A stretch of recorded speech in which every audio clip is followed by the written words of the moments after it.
सदर जो चेयरमैन मुंतखब हुए हैं वो हाजी मोहम्मद यूसुफ साहब को नॉमिनेट किया गया है। उसके बाद खालिद बडाना जी, इनको वाइस चेयरमैन नॉमिनेट किया गया है। जाहिद परवाज जी ये हमारे कमेटी के जनरल सेक्रेटरीज़ हैं। रफ़ाकत एजाज और अब्दुल अजीज़ सेक्रेटरी के जो फ़राइज़ हैं वो अंजाम देंगे और तालिब बजरान जी इस कमेटी के कोऑर्डिनेटर होंगे। इसके साथ साथ बहुत सारी और भी फ्रेंड्स और शाहिद, सबसे पहले तो हम ये हमारे पास एक हार है, चूँकि हम in the history of Jammu and Kashmir first time किसी को जितनी भी हमारी कम्युनिटी की ऑर्गेनाइजेशन हैं वो इकट्ठे होकर किसी इशू पे लड़ने जा रहे हैं। तो हमने जो अपने सदर मुंतखब किया है जॉइंट एक्शन कमेटी का, वो हाजी मोहम्मद यूसुफ साहब को किया है। तो हम उनको ये हार से शुक्रिया भी उनका अदा करेंगे और आप सब साथियों का शुक्रिया। तो प्रेस कॉन्फ्रेंस के हवाले से आपसे बात करते चलें, जैसे शाहिद ने आपको बताया। तो बुनियादी हमारी 3 डिमांड्स हैं। सबसे पहली डिमांड है no scheduled tribe status to upper caste. क्यों नहीं होना चाहिए अपर कास्ट को? उसका रीज़न यह है कि मनुस्मृति कहती है कि भगवान विष्णु के, सनातन धर्म के अंदर भगवान विष्णु के मुंह से ब्राह्मण को पैदा किया और पांव से शूद्र को पैदा किया, दैट वी आर नॉट शूद्रस। लेकिन हिंदुस्तान की कॉन्स्टिट्यूशन में अगर आप रिजर्वेशन के हिसाब से देखें तो we are equal to schedule tribe is equal to schedule caste. तो आज आप ब्राह्मणों को, बेचारे ब्राह्मणों को उठा के उनका तकद्दुस पामाल करके आप शेड्यूल ट्राइब के साथ शामिल करने लगे हैं। One thing. नंबर 2, राजपूत, अगर जो बाहरी मुल्कों से आए हैं लोग जिन्होंने यहाँ पे हुकूमतें की, उनको माइनस कर दें तो 99.9% जो हिंदुस्तान के राजा थे वो सारे के सारे राजपूत थे। भाई साहब वो कब से ट्राइबल हो गए? नंबर 3, जो सैयद हैं, सैयद इस्लाम के अंदर आले रसूल है, जनाब रसूल पाक सल्लल्लाहु अलैहि वसल्लम के नस्ब से चलते हैं वो लोग। हमें उन्हें उनका इतना एहतराम है, आपको बिल्कुल कोई एहतराम नहीं। आप सैयद को उठा के शेड्यूल ट्राइब में डालने लगे हैं। नंबर लास्ट, इसमें इसका लास्ट पॉइंट कि देखिए जनाब, यहाँ पे एक कमीशन बना और रामनंदन कमेटी बनी।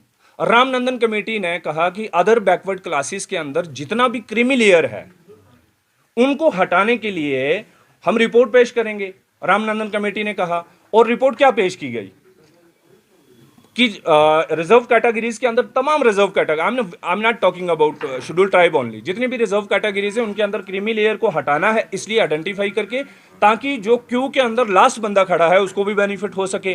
तो आज तो आप डेलिबरेटली क्रीमी लेयर को, हम तो पहले ही क्रीमी लेयर के खिलाफ आपने कमीशन बनाए थे, आपने कमिटीज बनाई थी, आज आप और क्रीमी लेयर को डाल रहे हो। एक बच्चा जो सोनामर्ग की पहाड़ पे रहता है, सर्दियों में ट्राइबल बच्चा सर्दियों में रहता है, उसको मोबाइल स्कूल का भी तालीम नहीं मिलती, क्या वो बख्शीनगर के एक बच्चे से मुकाबला कर पाएगा? क्या वो पुंछ सिटी के एक मिर्जा के बच्चे से, सैयद के बच्चे, ब्राह्मण राजपूत के बच्चे से मुकाबला कर पाएगा?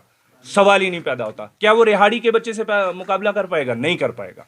तो ये सीधा सीधा इलीगल, अनकॉन्स्टिट्यूशनल, अनडेमोक्रेटिक फैसला है, जिसका हम अपने इस प्रेस कॉन्फ्रेंस के अंदर जिसकी मजम्मत करते हैं, जिसकी बुनियाद पे ये आज हमारी जॉइंट एक्शन कमेटी बनी।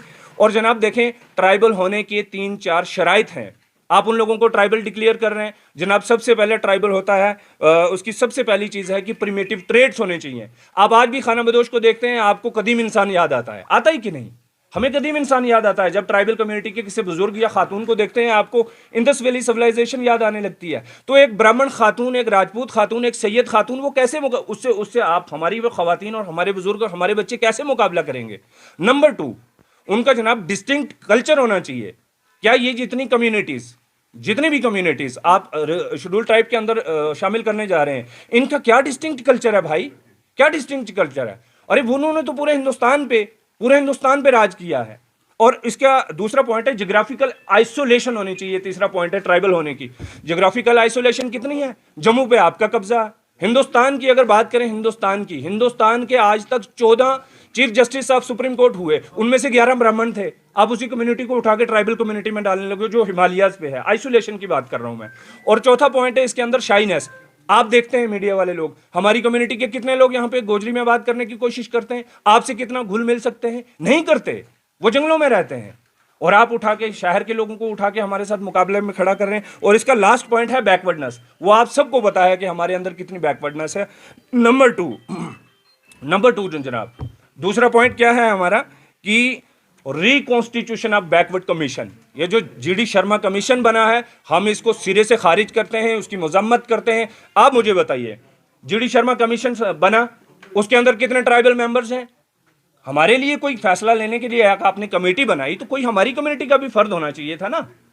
पीएससी के मेंबर्स हैं हमारे, आईपीएस ऑफिसर हैं, आईएएस ऑफिसर हैं, कोई रिटायर्ड बंदा उठा के आपको डाल लेना चाहिए था, आपने नहीं डाला। दूसरी बात मैं करता हूं, बैकवर्ड कमीशंस में सिर्फ हम ही उसको मजम्मत नहीं कर रहे, हमसे पहले आरबीए के लोगों ने, जो आपने आरबीए को स्टक डाउन करके ओबीसी के अंदर 15 कम्युनिटीज डाल रहे हैं, वो सारे के सारे लोग शोर मचा रहे हैं कि भाई साहब हमारे साथ जुल्म हो गया। और मैं आपको एक बड़ी इंटरेस्टिंग चीज बताना चाहता हूं, यहां पे मारा मारी लगी हुई है, यहां पे पॉलिटिकल इंटरेस्ट के लिए लोगों को खड़ा किया, आप रिजर्वेशन मांगिए शेड्यूल ट्राइब में। लेकिन सैनी कम्युनिटी है जम्मू की, मैं उनको सलाम करता हूं, हम सारे उनको सलाम करते हैं, वो कम्युनिटी सड़कों पर प्रोटेस्ट कर रही है कि भाई हमें ओबीसी में क्यों डाल रही हो, हमें नहीं चाहिए रिजर्वेशन।